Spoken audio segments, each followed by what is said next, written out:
과식이나 폭식이 왜 안 좋냐면요. 우리 몸에서는 대사 효소와 소화 효소가 있어요. 그런데 이게 상호 보완적이고 제한적입니다. 예를 들어서 내가 정해진 양보다 많이 먹는 과식을 하거나 몰아먹게 되면 소화 효소에 쓰이는 양이 너무 많아져 버리기 때문에 대사에 쓸 수 있는 양이 굉장히 줄어들어요. 많이 먹고 폭식하고 과식하면 늙어요. 그러니까 젊게 사는 방법도 소식이 하나의 방법이 될 수 있습니다. 사실 소식이 건강에 좋다는 얘기는 정말 오래된 얘기예요. 다 알고 계신 얘기도 하기도 하고, 우리가 장수의 비결이 소식이다 이런 얘기도 많이 들어보셨을 거예요. 자, 그러면 요즘 유행하는 소식, 그쵸? 어떻게 하면 더 효율적으로 할 수 있고 효과적으로 할 수 있을까요? 다이어트 하시는 분들 중에 이런 경우 되게 많으세요. 제대로 차려놓고 먹은 기억은 없어요. 나는 먹지 않았어요. 근데 이렇게 음식 하시면서 특히 이제 주부님들 간 보시고 조금 드시고 또 뭐 지나가다가 떡 한 조각, 뭐 쿠키 하나, 뭐 과자 하나 이렇게 조금씩 드시는데 자주 드시는 거예요. 계속 수시로. 이거는요, 사실 살이 더 찝니다. 그러니까 우리 먹을 때마다 사실 인슐린이라고 하는 지방 저장 호르몬이 분비가 된다고 보시면 되는데요. 이게 자주 먹게 되면 분비, 저장, 버튼을 계속 누르는 셈이에요. 지방 저장 버튼을. 그래서 이게 자주, 조금 먹더라도 자주 드시는 것 자체는 오히려 좋지 않고요. 조금 드시되 공복 시간을 길게, 다음 식사까지 그렇게 해주시면 좋을 것 같습니다. 또 한 가지는요, 내용이에요. 소식을 하더라도 내가 예를 들어서 막 정제 탄수화물 위주로 드신다든지 막 설탕 가득 들어있는 거 아니면 밀가루 위주 이렇게 드신다면 좀 의미가 없겠죠. 그래서 소식을 드시되 건강한 거, 단백질, 탄수화물, 지방 잘 지켜가지고 그 비율을 잘 맞춰서 건강하게 드시는 소식이 중요할 것 같습니다. 식사하고 식사 간격, 그 공복 시간은 사실 길수록 다이어트에 도움이 돼요. 그런데 우리가 위장관이 비워지는 시간이 한 8시간 정도 되거든요. 근데 그거는 굉장히 이제 긴 시간이 되는 거고, 식사하고 식사 사이에 보통 4시간, 5시간 간격간 하시잖아요. 그 정도면 충분할 것 같습니다. 보통 이제 아이돌이나 이런 친구분들이 영상에서 조금씩 자주 먹는 영상들을 많이 올려요. 근데 그런 것들을 보고 이제 청소년분들이 이렇게 조금씩 자주 먹어야 되나? 이렇게 생각하시는 경우도 있거든요. 근데 그게 이제 폭식을 예방하는 방법이다 이렇게 보시면 되고, 사실 식사 간격은 조금 넓을수록 간격이 멀어질수록 도움이 됩니다. 다이어트에 도움이 됩니다. 소식을 할 때 소식처럼 안 느껴지게 우리 몸이 인식을 하는 게 중요하잖아요. 그래서 지금 잘 하시고 계시는 방법 중에서 숟가락을 작은 뭐 티스푼이나 이런 걸 쓰신다든지 밥 공기 자체를 줄여서 작게 한다든지, 그쵸? 그런 방법도 좋을 것 같고요. 그다음에 오래 씹는 방법도 좋습니다. 왜 그 연예인 박소연님이나 요즘 소식으로 유명하신 분들이 음식을 하나 먹으면 굉장히 오래 씹으시잖아요. 그래서 오래 씹는 저작 운동이 뇌에 포만감을 실제로 주거든요. 그래서 오래 씹고 그릇 작게 하시고 이런 것들도 소식하실 수 있는 방법들이 되겠죠. 스트레스 받으면 사실 음식 식욕이 굉장히 많이 당기잖아요. 근데 과학적으로 되게 증명이 된 게 그 식욕 중추하고 스트레스 중추에 붙어 있어요. 연결되어 있어가지고 우리가 스트레스 받을 때 식욕이 같이 올라갑니다. 그래서 이때는 내가 먹기 전에 뭔가 내가 좋아하는 음악을 좀 듣는다든지 아니면 뭐 친구랑 잠깐 전화로 풀 수 있는 수다를 떤다든지 이렇게 바로 내가 무의식 중에 입으로 넣는 게 아니라 조금 이성적으로 제어할 필요가 있어요. 또 한 가지 방법은 사진을 찍는 거예요. 내가 입으로 들어가는 것들, 사실 우리가 무의식 중에 먹는 게 굉장히 많거든요. 내가 먹는 것들을 잘 몰라요. 뭘 먹고 있는지 잘 모르고 실제로 이렇게 많이 먹고 있나 싶을 정도로 저희 환자분들도 그렇게 얘기하세요. 저희 다이어리를 이제 다이어트 일기를 쓰는데 원장님 제가 이렇게 무의식 중에 많이 먹는지 몰랐다 얘기하시는 분들이 대부분이세요. 그래서 내가 그거를 먹는 걸 기록을 해놓은 것도 굉장히 좋고요. 이게 보통은 이제 무의식 중에 먹기 전에 사진을 찍으면 의식이 한번 들어가거든요. 이성적인 판단이 들어갑니다. 그럼 조금 조절을 할 수가 있어요. 다이어트 중이신 분이 굉장히 많으세요. 특히 코로나 이후에 그 확진자들, 그쵸? 그래서 지금 어떻게 보면 길거리를 지나가는 분들 중에 반 정도가 다이어트 중이실 가능성이 많으세요. 그러면 다 똑같습니다. 나도 저 사람도 지금 참고 어떻게 보면 나를 이기는 과정이에요. 내가 사실 먹는 습관 하나 바꾸는 게 쉽진 않거든요. 그런데 내가 먹는 습관이 한 번은 안 되지만 하나씩 하나씩 바꾸다 보면 또 새로운 습관들이 만들어져서 그게 내가 생활 속에서 자연스럽게 또 될 수가 있습니다. 그래서 다이어트 절대 포기하지 마시고 과한 욕심 부리지 마시고 하나씩 차근차근 하시면 1년 뒤에는 좀 더 건강하고 날씬한 내가 되어 있을 거라 생각을 해요. 그러니까 우리 몸이 기초대사량이 있고요. 그다음에 활동대사량이 있고 소화대사가 이게 합쳐져 갖고 하루에 몸의 대사량을 이루는데 기초대사량이 한 60에서 70%를 차지를 해요. 이 기초대사량을 떨어뜨리지 않고 올려주는 방법이 사실은 살이 덜 찌게 하는 방법이다. 이렇게 보시면 되는데요. 안타깝게도 1년에 1%씩 기초대사량이 줄어들어요. 이렇게 되면 우리가 나이살이라고 해서 똑같이 먹어도 살이 잘 찌는 몸이 되는 경우가 많은데 대사를 올려주는 방법들 생활 속에 지켜주시면 될 것 같습니다. 물만 먹어도 살찌는 체질이 있다고 하잖아요. 이거는 어떻게 보면 대사량이 낮아졌다는 걸 의미를 해요. 우리가 그 절약 모드 있잖아요. 핸드폰도 절약 모드가 되면 소비가 안 되듯이 우리 몸이 절약 모드 상태가 돼버린 거예요.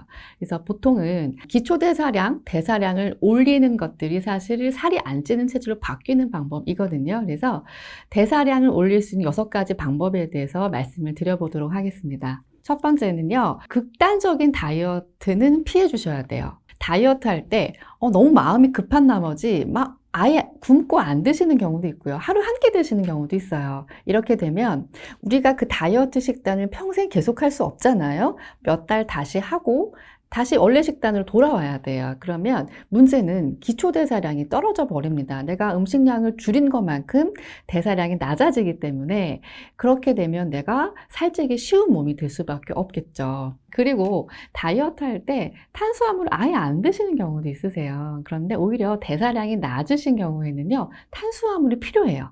지방을 분해하는 불소식의 역할을 탄수화물이 어느 정도는 해주기 때문에 적당한 탄수화물이 꼭 필요합니다.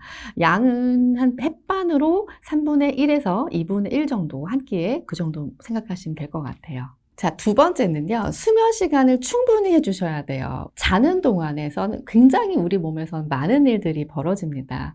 청소하는 시간이기도 하고요. 또 한 가지는 렙틴이라고 하는 살 빠지는 호르몬이 많이 분비가 되는 시기예요. 그래서 이 렙틴 호르몬이라든지 성장 호르몬은 사실 지방 대사에 굉장히 많이 영향을 주거든요. 그래서 충분히 수면을 하면, 그러니까 평소보다 1시간 더 자면 허리가 0.3인치 정도 줄어든다는 논문도 있을 정도입니다. 그래서 내가 충분한 수면을 취해주는 것들도 대사량 올릴 수 있는 좋은 방법이 될 것 같아요. 세 번째는요, 아침을 꼭 챙겨 드셔라 입니다. 아침을 잘 안 드시는 경우 너무 많으세요. 아침 잘 안 먹고 또 점심 때 드시고 저녁 때 야식 이렇게 폭식 이렇게 많이 하시는데요. 사실 아침에 기초대사량이 올라갈 때 우리 몸에서는 칼로리가 뭔가 들어가지 않으면 필요 없구나 하고 기초대사량을 떨어뜨려 버려요. 그래서 아침을 드시는 것 자체가 기초대사량을 올릴 수 있는 굉장히 좋은 방법입니다. 그래서 아침을 꼭 챙겨 드시면 대사량도 늘고 살이 덜 찌는 체질로 바뀔 수가 있어요. 또 간단히 할 수 있는 방법인데요. 네 번째는 따뜻한 물 한 잔을 아침에 드셔라입니다. 체온이 1도만 상승을 해도요, 기초대사가 12%나 올라요. 그래서 아침에 우리가 대사가 올라갈 때 따뜻한 물 한 잔을 드시는 거예요. 그러면 대사량도 올리고 복부도 따뜻해지고, 그리고 건강한 사람이 한 500ml 물을 마시잖아요. 그러면 10분 안에 대사량이 30% 정도 올라간다는 연구 결과도 있거든요. 물을 드실 때 따뜻한 물 드시는 것도 도움이 될 것 같습니다. 자, 다섯 번째는 꾸준한 운동이에요. 사실 이건 너무나 당연하죠. 운동 하는 거 다 아시잖아요. 근데 최근에 굉장히 재밌는 논문이 나왔는데요. 우리가 운동을 통해서 칼로리가 소모되고 살이 빠지는 건 다 아실 거예요. 그런데 운동을 통한 결과 산물이 식욕 억제가 있다는 그런 논문이 최근에 나왔어요. 스탠포드대에서 논문이 나왔는데, 그러니까 운동을 하게 되면 젖산이랑 아미노산의 합성 물질인 락페라고 하는 물질이 생성이 돼요. 근데 이게 중요한 건 식욕도 억제시키고 살도 빠지게 한다는 거예요. 그러니까 우리가 칼로리 소모만 되는 게 아니라 운동을 통해서 식욕 억제도 되기 때문에 꾸준한 운동, 대신 꾸준하게 해야 되겠죠. 자, 여섯 번째는요. 가공식품이나 인공감미료를 적게 드셔야 됩니다. 특히 대사량이 굉장히 낮으신 분들은 굉장히 이걸 잘 지켜주시면 도움이 되는데요. 그 인공감미료에 있는 아스파탐이라는 물질들이요. 우리 몸에 그 대사 효소를 억제시키는 작용들을 해요. 근데 사실 이 대사 효소가 굉장히 다양한 일들을 해주기 때문에 이런 조미료나 뭐 인공감미료나 이런 것만 줄이셔도 대사를 높일 수 있는 살이 덜 찌는 체질로 바뀔 수 있을 것 같습니다. MSG를 포함한 음식을 먹거나 음료수에 보면 이제 그 성분 표시가 되어 있잖아요. 그러면은 뭐 액상과당도 있고 아스파탐도 있고 거의 다양한 조미료라든 단맛을 내는 성분들, 신맛을 내는 성분들, 그러니까 천연 물질이 아닌 다양한 맛을 내는 인공적인 맛을 이렇게 만들어내는 것들, 그걸 다 포함하는 개념이라고 보시면 돼요. 다이어트를 하시는 분들은 매일매일 체중계 올라가고 그다음에 이제 매일매일 거울을 보면서 체중의 변화가 없을 땐 내가 노력한 거에 비해서 결과가 없을 땐 굉장히 지쳐하시기도 하고 다이어트를 심지어 포기하시는 분도 계세요. 그런데 인바디나 체중계는 숫자이기 때문에 굉장히 정확해 보이지만 사실 그렇게 오류가 또 많이 있습니다. 어떤 점이냐면요. 예를 들어 다이어트 시작까지 운동도 굉장히 열심히 같이 하시잖아요. 근데 운동을 해서 근육량이 늘면 일시적으로 체중이 느는 것처럼 보일 수도 있고요. 또 한 가지는 우리가 근육이 만들어질 때 이렇게 부하가 걸리면서 그러니까 근육이 상처가 나고 재생이 되면 자꾸 근육이 커지거든요. 근데 우리 몸은 상처가 났을 때 그 수분이 들어가서 회복을 시켜요. 그럼 수분량이 일시적으로 증가를 합니다. 그러면 체중이 느는 것처럼 보일 수 있어요. 그런데 그런 부분들 때문에 체중계나 인바디에 너무 현혹되지 마시고 한 2주에 한 번, 한 달에 한 번 정도 인바디 체크를 하시면 대략적인 방향 설정만 해주시면 될 것 같아요. 그날 재서 뭐 이렇게 방향을 막 틀지 마시고 흐름만 체크를 하셔서 보시면 될 것 같고요. 가장 어떻게 보면 정확한 건 눈바디예요. 우리 눈도 사실 오류가 많습니다. 방법을 알려드릴게요. 내가 살이 고민되는 부위는 사실 굉장히 잘 안 빠지는 것처럼 보여요. 내가 허벅지 살이 굉장히 많다 이러면 허벅지 굉장히 안 빠진 것처럼 거기만 보이게 되고 그러지 마시고 내 몸에서 샤워하시고 나서 빠진 곳이 어디 있나 찾아본다는 느낌으로 그렇게 하시는 게 제일 어떻게 보면 간단한 방법입니다. 그 다음에 우리 겹쳐지는 부위 있잖아. 이중턱이라든지 특히 뭐 부유방 같은데 보통 예비 신부님들이 겹쳐지는 이런 데가 부품했던 게 좀 줄어드는 느낌들. 그 다음에 우리가 살이 빠지면 턱선도 날렵해지고 코도 오똑해 보이고 눈도 좀 더 커지거든요. 그런 것들에 집중해 주시면 좋을 것 같습니다. 남자분들은 내장 지방이 많으신 경우가 많거든요. 그럼 윗배부터 빠져요. 그래서 윗배부터 빠지고 그 밑으로 내려가는 경향성 있으시고요. 그다음에 아무리 마른 사람도 이렇게 접으면 다 접히거든요. 몸을 인사하듯이 숙였을 때 접혀지는 부위가 내장 지방이 많을수록 위로 올라가 있어요. 그럼 살이 빠지면 어떻게 될까요? 배꼽 근처로 점점점 내려옵니다. 그래서 내가 접혀주는 부위가 내려갈수록 내장 지방이 잘 빠지고 있다라고 이렇게 생각을 해주시면 될 것 같고요. 또 똑바로 섰을 때 이렇게 허벅지 간격이 좀 벌어져 있다든지, 그쵸? 그런 부분도 체크하실 수 있을 것 같아요. 또 한 가지는요, 살이 좀 말랑말랑해진다는 느낌을 가지시는 경우가 많으세요. 그래서 내가 이게 탄력이 떨어지는 게 아닌가, 근육이 빠지는 게 아닌가, 그게 아니고요. 피하 지방이 빠지면서 살이 말랑말랑해지는 현상은 살이 잘 빠지고 있다는 증거입니다. 그리고 또 다이어트 보통 초반에 많이 나타나는 현상인데요. 몸살기가 와요. 몸도 우스스로 춥기도 하고 여기저기 아파오기도 합니다. 이때 다이어트 포기하시는 경우 굉장히 많거든요.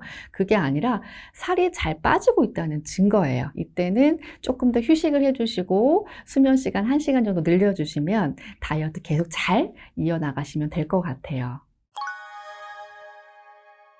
다이어트 중에 피할 음식들이 굉장히 많지만 그 중에서 저는 사실 저도 한 잔씩 먹는 거 굉장히 좋아하긴 하거든요. 그런데 술 자체의 칼로리나 뭐 안주의 칼로리가 문제가 되는 것도 있어요. 그런데 환자분들이 어떤 분들은 그러세요.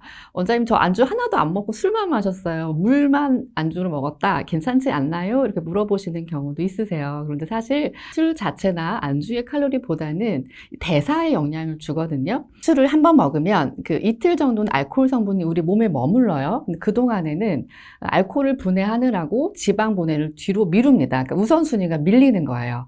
그러다 보면 예를 들어서 내가 일주일에 3일 정도 술을 먹는다. 그럼 6일 정도 살이 안 빠지는 셈이겠죠. 그래서 술이 어떻게 보면 안주나 그 자체의 칼로리를 넘어서 대사에 영향을 주기 때문에 다이어트에 가장 또 안 좋은 음식 중에 하나입니다. 또 한 가지는 음료수인데요. 사실 음료수는 술술 넘어가기 때문에 무심코 먹게 되는 경우가 되게 많으세요. 시중에 프랜차이즈 웬만한 커피숍에 파는 그 음료수만 해도 하루 권장 그 당이 다 이제 이미 포함되어 있는 경우가 많기 때문에 내가 식사하시고 후식으로 무심코 먹는 음료수 한 잔이 사실 하루에 그 칼로리가 굉장히 늘어날 수 있겠죠. 또 뭐 연세 많으신 분들은 믹스커피 같은 거 많이 드시는 경우도 있고, 또 어린 친구들은 탄산음료 같은 것들 많이 먹잖아요. 그런데 그 중에서 액상과당이 가장 문제가 되거든요. 액상과당은 어떤 문제가 있냐면요. 혈당을 굉장히 급격하게 올려요. 그러면서 우리가 혈당이 올라가면 인슐린이라고 하는 게 분비가 되는데 이게 또 혈당을 급격하게 낮춥니다. 이렇게 되면 내가 달달한 거를 먹고 이미 살이 찌고 있는데도 갑자기 배가 고파와요. 그 액상과당은 물귀신이라고 보시면 돼요. 얘로 끝나는 게 아니라 다른 음식을 또 데리고 오거든요. 그래서 음료수가 무심코 먹는 한 잔들이 사실 살을 많이 찌게 하는 음식입니다. 그리고 또 한 가지는 PT 선생님들도 얘기를 많이 하시는 음식 중에 하나예요. 차라리 떡볶이 드실 거면 뭐 햄버거를 드셔라 이렇게 얘기를 하시는 분도 있을 정도로. 근데 왜 떡볶이가 안 좋냐면요. 기본적으로 쌀떡이든 밀떡이든 가루로 만들어요. 근데 이 가루 자체가 GI 지수가 굉장히 높습니다. 그래서 지방 흡수가 굉장히 잘 되는 면이 있고요. 떡볶이 양념 굉장히 많잖아요. 그것도 사실 탄수화물이에요. 근데 또 떡볶이 먹을 때 우리가 그냥 먹지 않죠. 사리. 그런 것도 넣고, 뭐 튀김도 넣고, 만두 넣고, 이렇게 되면 탄수화물 폭탄이에요. 그래서 다이어트에 방해되는 음식에 떡볶이를 들 수 있겠습니다.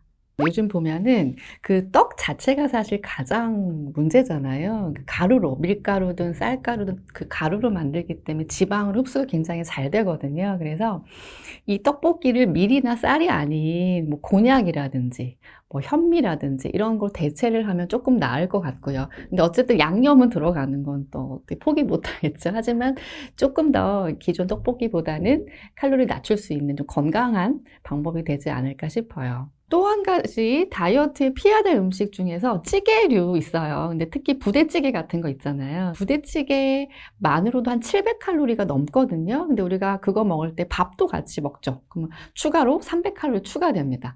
거기에다가 우리가 사리 같은 거 또 추가되면 칼로리가 점점 늘어나요.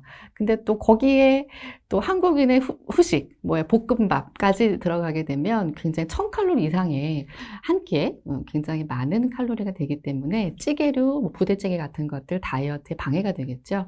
점심 메뉴 되게 고민되시잖아요. 직장 다니시는 분들 또. 근데 내가 다이어트 중이라면 내가 메뉴를 고를 때 비빔밥 같은 것들 굉장히 다이어트식으로 굉장히 좋습니다.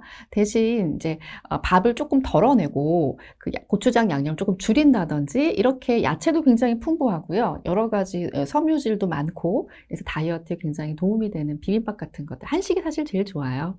의외로 삼겹살이 다이어트에 좀 괜찮은 편이에요. 대신 삼겹살 드실 때 뭐 공깃밥이나 이런 거 안 드신다면 양질의 단백질 또 지방이 포만감을 줄 수 있고 드실 때 뭐 야채 쌈 같은 거 같이 드시면 굉장히 어떻게 의외로 또 괜찮은 식사일 수도 있고요. 다이어트 중이 아닌데도 다이어트와 상관없이 피해야 될 음식들이 있어요. 사실은 찬 음식입니다. 100년 전만 해도 냉장고를 사용하는 일이 없었어요. 냉장고가 없었어요. 근데 요즘엔 어때요? 냉장고 문만 열면 뭐 음료수, 과일, 모든 게 차가운 음식들이 너무 많거든요. 우리 몸은요, 36.5도를 유지하기 위해서 굉장히 많은 노력들을 하는데 찬 음식이 몸에 많이 들어가게 되면 배가 차가워지겠죠. 그러면 순환도 더뎌지고 면역도 떨어지고 굉장히 안 좋습니다. 그래서 찬 음식을 인류 역사상 지금 굉장히 제일 많이 먹는 시기예요. 뭐 과일, 뭐 음료수 굉장히 물도 찬 거 드시고 그래서 찬 음식을 안 드시는 거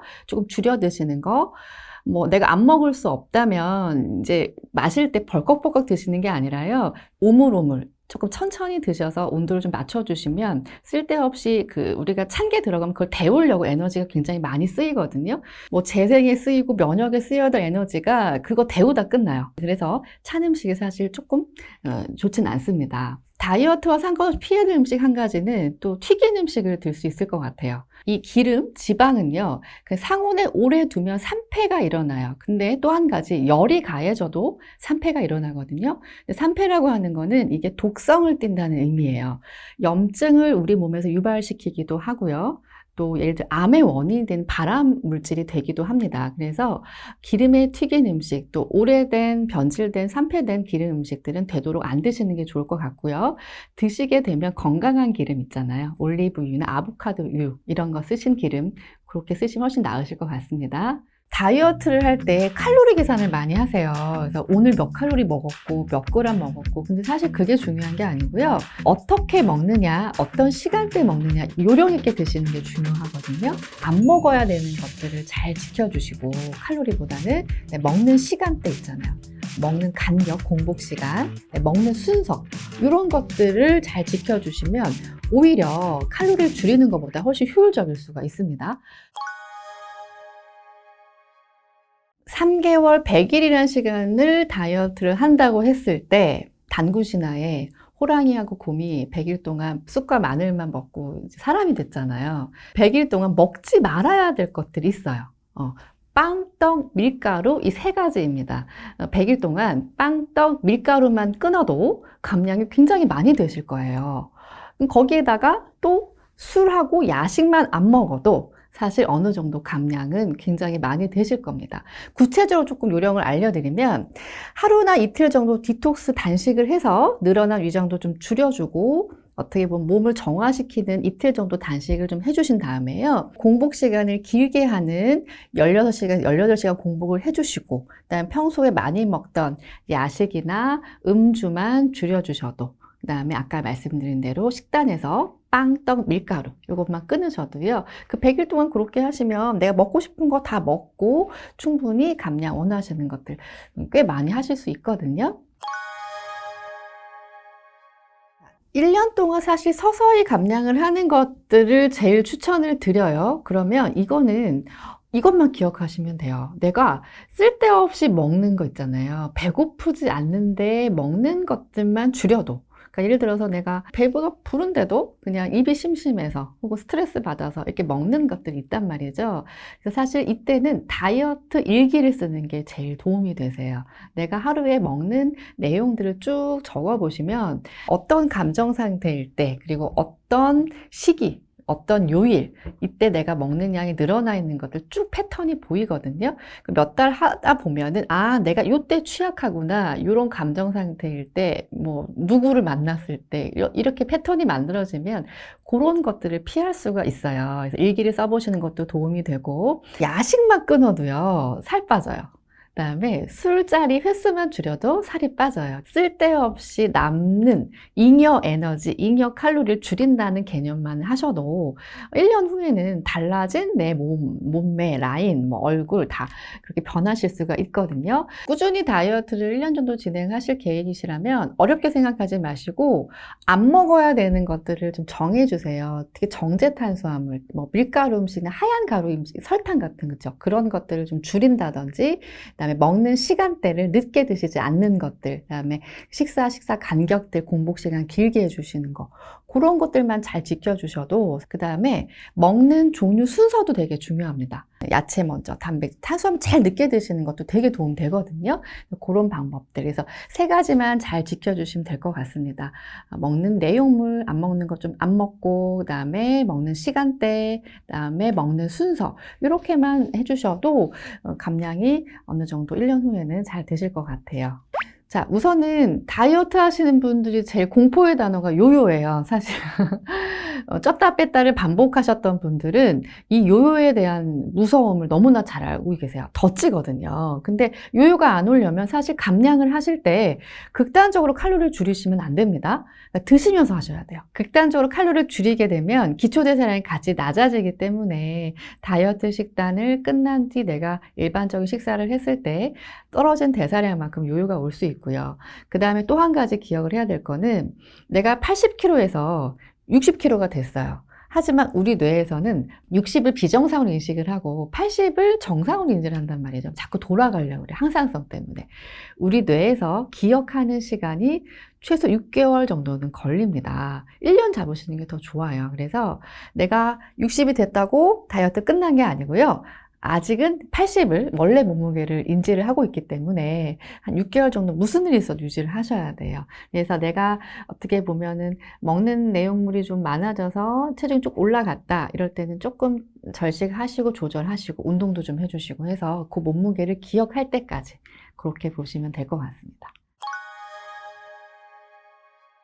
단기간 다이어트를 문의하시는 분들이 꽤 있으세요. 단기간에 살을 빼는 것 자체는 추천을 드리는 편은 아닙니다. 그러나 급하게 빼셔야 되는 분들 있으실 거고요. 또 급진 급바라고 해서 급하게 찐 살을 급하게 빼야 되는 거 맞느냐 물어보시는 분들 있으세요. 급하게 찐 살은 급하게 뺄 수 있습니다. 2주간의 골든타임이 존재를 하는데요. 그게 뭐냐면요. 우리가 음식을 많이 먹어서 살이 쪘다고 했을 때 이게 바로 지방으로 저장되는 게 아니거든요. 우리에겐 2주간의 시간이 있습니다. 음식을 먹었을 때 바로 지방 저장이 되는 것이 아니라 간이랑 근육에 글리코겐이라는 형태로 저장이 되거든요. 이 저장된 것이 2주 후에 지방으로 변환이 되기 때문에 그 전에 내가 급하게 찐 살은 2주 안에 얼른 빼면 지방 저장이 되지 않을 수가 있는 거죠. 다이어트를 하시다가 빼는 거 몇 킬로 빼는 건 너무 힘들었는데 치팅데이 때 조금 먹었더니 뭐 2, 3킬로 훅 쪄 있어요. 너무 허무하잖아요. 그래서 다이어트를 막 포기할까 고민을 하시는 분도 있는데요. 그때 내가 막 많이 먹어서 찐 살은 지방 저장이 돼서 지방이 아직은 아니에요. 정확히 말하면 수분입니다. 우리가 그 대변량이 늘어나는 상황도 있고요. 보통은 외식 같은 경우 짠 음식들이 많잖아요. 그래서 내가 많이 먹었다면 그 다음날 식단 조금 조절해 주시면 또 다이어트 금방 또 흐름을 타실 수가 있거든요. 한번 지방으로 저장이 되면 이거를 분해하는 거는 아까 제가 간에 저장되어 있는 글리코겐 분해하는 것 7배 노력이 들어요. 그래서 사실 급하게 쪘으면 급하게 빼는 게 훨씬 효율적인 방법이다 이렇게 보시면 됩니다. 방법을 알려드릴게요. 그럼 어떻게 해야 되느냐? 우선은 한 24시간에서 48시간 정도 디톡스를 해주세요. 단식을 얘기를 하는 건데요. 이때는 내가 많이 먹어서 늘어났던 위장을 조금 줄이는 시간이기도 하고 먹던 습관을 좀 조절할 수 있는 한 템포 쉬어가는 타임이에요. 그래서 24시간도 괜찮고요. 48시간 어려우시면 36시간도 괜찮습니다. 24시간이든 48시간 단식을 한 다음에는 공복 시간을 길게 해주세요. 식사하고 식사 사이에 최소 16시간 정도 공복을 해주시는 거예요. 조금 더 길어도 괜찮습니다. 18시간 괜찮아요. 근데 어떤 환자분들은 그러세요. 원장님 어떻게 18시간을 공복을 해요? 근데 이미 하시고 계신 분들 많으세요. 직장인들 보통 아침 잘 안 드시잖아요. 그럼 점심시간 몇 시예요? 12시죠. 12시에 식사하시고 저녁 6시에 드시잖아요. 그럼 다음날 아침 공복 점심까지 되시면 총 18시간 되거든요. 어렵지 않아요. 그래서 내가 그 공복을 잘 지켜주시고 이때는 그 점심 저녁 사이에도 공복 시간 중요하거든요. 이렇게 하시면 어느 정도 감량이 됩니다. 그래서 아까 말씀드린 단식 하루 이틀 하시고 그다음에 공복 시간 잘 지켜주시고 또 한 가지 물을 좀 많이 드셔주세요. 물을 많이 드시면 지방 대사에도 도움이 되고요. 노폐물도 잘 배출이 되고 또 대사의 활성화에 도움이 됩니다. 그리고 비타민, 미네랄도 잘 챙겨 드시는 것도 중요한데요. 지방을 분해할 때 비타민과 미네랄이 중간에 촉매 역할을 해요. 그래서 충분히 공급이 잘 되면 감량도 더 잘 됩니다. 지금 하는 디톡스는 엄밀히 말하면 단식이에요. 단식이라고 하는 거는 먹는 걸 쉰다는 개념이거든요. 그러니까 물, 비타민 외에는 식사를 안 하시는 거라고 보시면 돼요. 그래서 물만 드시고 혹은 뭐 미네랄 같은 거 괜찮아요. 그런 거 드시되 우리 몸이 이제 공복 시간을 통해서 아까 얘기했던 오토파지라든지 염증을 없앤다든지 지방을 분해한다든지 인슐린이 활성화됐던 것들이 좀 안정화된다든지 이런 다양한 효과를 얻을 수가 있습니다. 체중이 좀 많이 나가시는 분들은 감량 양이 많을 거예요. 하지만 내가 정상 체중, 정상 지방에 가까우신 분들은 조금 양이 적겠죠. 그래서 절대적인 몇 킬로다 이렇게 정해놓기보다는 내 몸에 맞게 그 다음에 중요한 건 킬로 수가 중요한 게 아니라 지방이 빠져야 되는 것들이거든요. 그래서 식단 같은 거 잘 해주시면 도움이 될 것 같습니다. 급하게 쪘을 때는 짠 거나 이런 걸 많이 드셔서 부어있는 경우 되게 많으시거든요. 이때는 붓기를 빼는 게 되게 중요하세요. 그래서 우리가 단식 기간 동안이나 그 2주 동안 다이어트를 진행을 하실 때 림프 마사지를 해서 순환을 도와주면 좋은데요. 아침 몸무게와 저녁 몸무게 다른 거 아시죠? 보통은 아침 몸무게가 또 적으시잖아요. 그런데 어떤 분들은 아침과 저녁 몸무게 비슷하세요. 심지어는 아침 몸무게가 더 높으신 분들은 림프 순환이 잘 안 된다는 대표적인 증거입니다. 이때는 보통 림프절이 어디 많이 위치해 있냐면요. 그 이전에 림프는 우리 몸의 쓰레기통이라고 보시면 되거든요. 독소를 배출하는 쓰레기통이에요. 그럼 얘를 잘 비워주지 않으면 어떻게 될까요? 우리 몸이 쓰레기가 넘쳐서 염증도 생기지만 붓기도 하고 이게 또 살로 될 수 있거든요. 그래서 이 림프절 관리, 림프 마사지를 어떻게 하는지 알려드릴게요.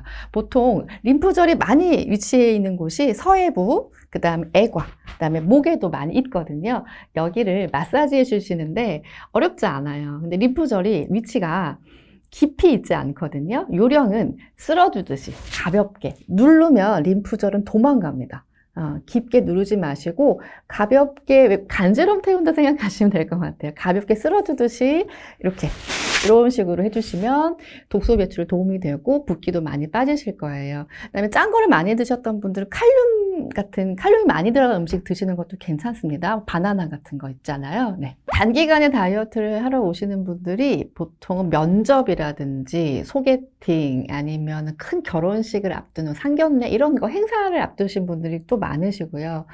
그래서 보통은 그런 경우 단기간에 진행을 하시는데 몸에 무리가 되지 않도록 하는 게 사실 제일 중요합니다. 다이어트를 시작을 할 때 저희 한의원에서는 3일 정도 정화라고 디톡스 프로그램이 있는데요. 보통은 그 3일 정도 정화를 하시면 3, 4kg 정도는 감량이 되세요.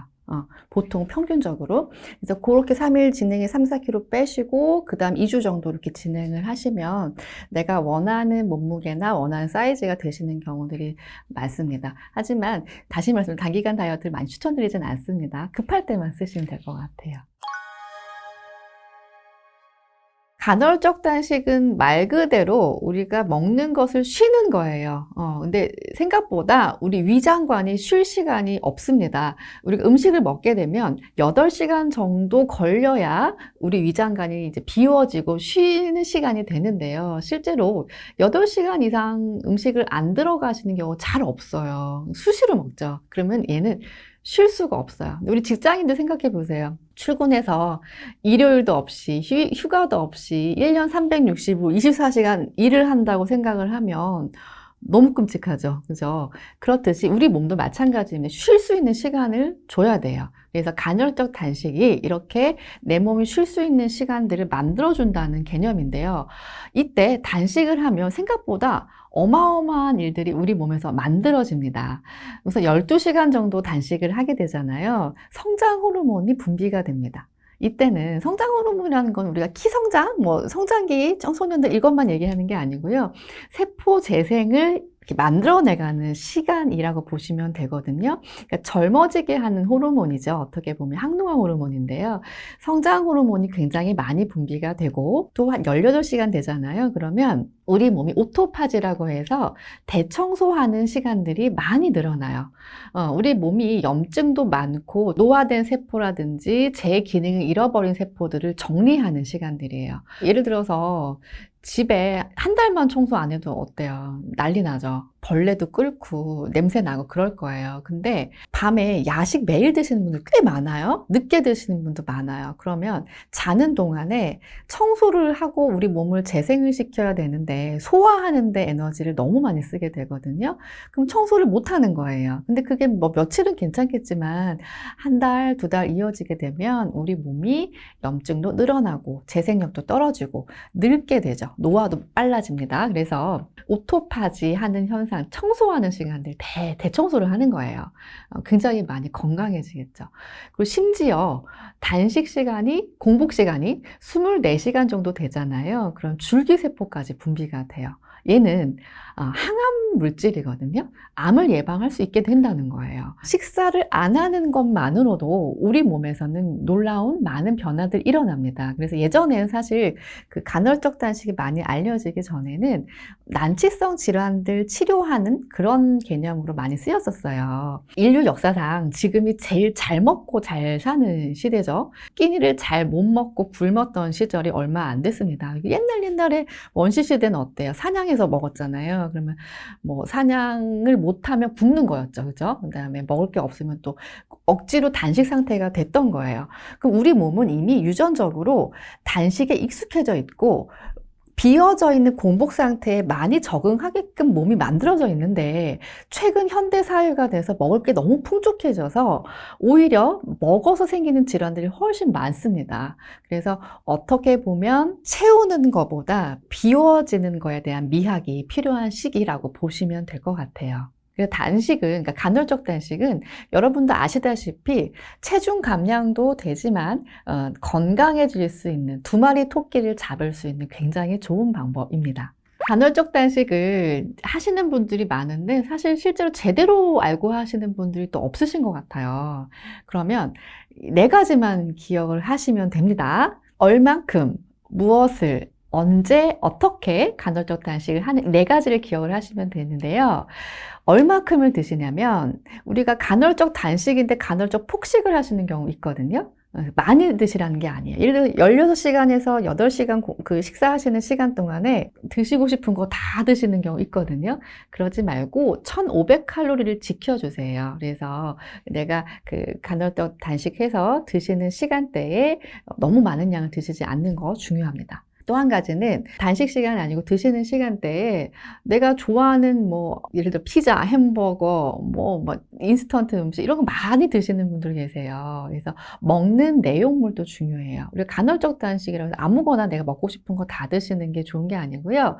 건강하게 단백질, 탄수화물, 지방 고려해가지고 정제탄수화물 좀 빼고요. 그렇죠? 정제탄수화물 뭔지 아시잖아요. 그렇죠? 달달한 거, 설탕 음식, 밀가루 이런 것, 인스턴트 아닌 것들로 건강하게 식사를 하시는 것도 중요할 것 같아요. 그다음에 간헐적 단식을 하실 때 이미 간헐적 단식을 하고 계신 분들이 많아요. 이거는 내가 직장인들 보통 아침 잘 안 드시잖아요. 그 바쁜 아침 시간에 출근하고 막 서둘러서 가기 바쁜데 아침 안 드시고 첫 끼가 거의 점심이신 경우 많거든요. 저녁 드세요. 근데 그분들 살 빠지던가요? 아니죠. 이미 간헐적 단식을 하고 있는데도 살이 안 빠진단 말이죠. 그죠? 그럼 왜 그럴까요? 이거는 먹는 내용물도 중요하고 칼로리도 중요하고 그렇게 보시면 되거든요. 또 한 가지는 언제 그 간헐적 단식을 하는 게 좋냐 이런 거에 대한 질문도 많으세요. 보통 아침 안 드시고 점심, 저녁 이렇게 하시는 방법도 있고요. 아침, 점심 드시고 저녁 안 드시는 방법들이 있는데 추천드리는 거는 우리 몸이 대사가요. 태양이 떠오르면 우리 몸 대사가 활성화돼요. 그 다음에 태양이 지고 저녁이 되면 우리 몸도 저장 모드, 휴식 모드에 들어갑니다. 그래서 먹는 시간대를 해가 떠 있을 때 하시는 게 좀 더 유리해요. 그래서 어떤 분은 간헐적 단식한다고 먹는 시간대를 저녁 시간, 밤 시간대로 두시는 경우 있어요. 물론 안 하는 것보다 낫지만 좋지 않은 방법이고요. 좀 더 추천드리는 건 해가 떠 있을 때. 그러니까 아침, 점심 드시고 저녁 안 드시는 방법을 조금 더 추천을 드립니다. 그다음에 간헐적 단식 드실 때 어떻게 드시냐면 규칙적으로 드셔야 돼요. 예를 들어 간헐적 단식 한다고 했을 때 그 시간 내에 막 조금씩 자주 드시는 분도 있거든요. 하지만 그 식사 시간 몇 시간, 뭐 예를 들어 18대 6이든 16대 8이든 12대 10이든 이런 단식 시간들이 있을 텐데 그 시간대 안에서 규칙적으로 드셔주시고 식사하실 때도 공복 시간 잘 지켜주시면 더 올바른, 더 효과적인 간헐적 단식이 될 수 있을 것 같습니다. 자, 간헐적 단식을 남들도 하는데 나도 해보고 싶다, 그리고 해야 될 것 같다 결심을 하시고 진행을 하시는데 실패하는 경우 되게 많으세요. 어떤 경우냐면 첫 번째, 간헐적 폭식을 하시는 경우예요. 우리가 간헐적 단식이지 폭식은 아니거든요. 근데 그 먹는 시간, 예를 들어서 뭐 16대 8, 뭐 이렇게 그 시간 동안에 마구마구 드세요. 칼로리 폭탄이에요. 드시는데 그렇게 되시면 안 되고요. 칼로리를 한 1500 정도 맞춰주시면 좋을 것 같습니다. 그래서 간헐적 폭식이 되지 않게 하는 거 중요할 것 같고요. 또 한 가지는 뭘 먹느냐인데요. 그 식사 시간, 내가 이제 먹는 시간이다. 막 먹고 싶은 거 다 드시는 경우도 있어요. 뭐 떡볶이, 피자, 햄버거 막 이런 것들 막 이제 드세요. 근데 사실 그렇지 않고 건강한 음식을 드셔야 되겠죠. 특히 정제탄수화물을 피하시는 게 좋은데요. 정제탄수화물 뭔지 다 아시죠? 하얀 가루, 밀가루, 쌀가루, 설탕. 이게 마약만 우리가 하얀 가루 무서운 게 아니고요. 이게 사실 중독성도 있고 우리 몸에 좋지 않습니다. 정제탄수화물 안 드시고 최대한 줄이고 건강하게 단탄지 맞춰서 야채 많이 드시고 이렇게 간헐적 단식 진행해 주시면 좋을 것 같아요. 또 한 가지는 그 단식 시간에 조금씩 막 규칙적으로 드시지 않는 경우에 불규칙하게. 근데 그 식사 시간에도 규칙적으로 드셔줘야 돼요. 그다음에 그 공복 시간도 또 중요합니다. 드시는 기간 안에도. 예를 들어서 내가 아침, 점심 먹는 간헐적 단식을 한다. 수시로 드시는 게 아니고요. 그 사이 공복 시간도 중요하다는 거 기억해 주세요. 그다음에 나는 간헐적 단식 하니까 운동 안 해도 돼. 이게 아니고요. 간헐적으로 먹게 되면 기초대사량이 낮아질 수가 있어요. 그래서 운동 필요합니다. 그래서 어떻게 보면은 유산소 운동도 필요하지만 약간 고강도의 운동도 필요해요. 한 10분 정도 길게 필요하지 않습니다. 한 10분 정도 고강도 운동을 통해서 떨어진 근육량 혹시 손상될 수 있으니까요. 뭐 떨어진 대사량을 조금 많이 올려주시는 게 필요할 것 같아요. 어떤 분들은 무리하게 마음이 급해서 하루 3끼 다 드시고 야식도 먹던 사람이 갑자기 1일 1식 하신대요. 그럼 이거는 간헐적 단식이 아니라 그냥 굶는 거예요. 이렇게 되면 기초대사량이 굉장히 낮아집니다. 그러면 살찌기 쉬운 몸이 돼버려요. 간헐적 단식이라고 했을 때 점진적으로 차차 내 몸에 맞게 진행을 하셔야 되지 극단적으로 이렇게 하시면 오히려 몸에 좋지 않거든요. 그래서 점진적으로 시간을 늘려가시는 거 되게 중요할 것 같고요.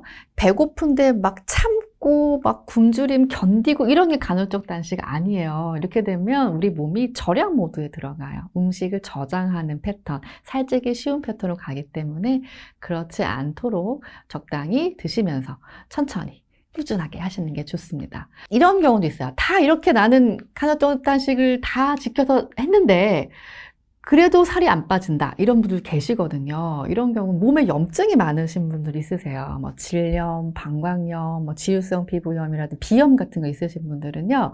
오히려 염증 먼저 치료를 하시고 하셔야 됩니다. 또 어떤 분들은 내가 막 체력도 약하고 추위도 많이 타고 막 오전에 맥 못 추고 이런 수족냉증 이런 분들 있어요. 이런 분들은 부신 기능이 떨어진 상태거든요. 이런 분들도 나는 간헐적 단식 했는데 안 빠진다 이런 분들 있으세요. 이런 분들 몸을 회복시키는 게 먼저라고 보시면 될 것 같습니다. 사실 저도 달달한 거 너무 좋아해서 그 서랍에 뭐 과자 같은 것들 간식 좋아하는데요. 이게 안 먹을 수는 없어요. 그리고 우리 몸도 어느 정도 독소를 해독하는 능력이 있거든요. 그런데 먹는 시간대를 잘 오히려 좀 조심해 주시면 될 것 같아요. 밤에만 안 드시고 해 떠 있을 때 드시고 그 다음에 비율 같은 경우는 뭐 딱 정해놓은 비율은 없어요. 그러나 연달아 안 드시는 거. 예를 내가 오늘 조금 나쁜 음식 뭐 나쁜 음식이라 할 건 없지만 먹었으면 다음 끼는 조금 건강하게 그쵸. 그 다음에 그렇게 비율을 내 몸에 맞게 그 다음에 너무 연달아서 에라 모르겠다 뭐 이렇게 드시지 마시고 그렇게 드시면 될 것 같고요. 그다음에 약간은 정제탄수화물 드실 때 같이 믹스해서 드시는 방법도 있어요.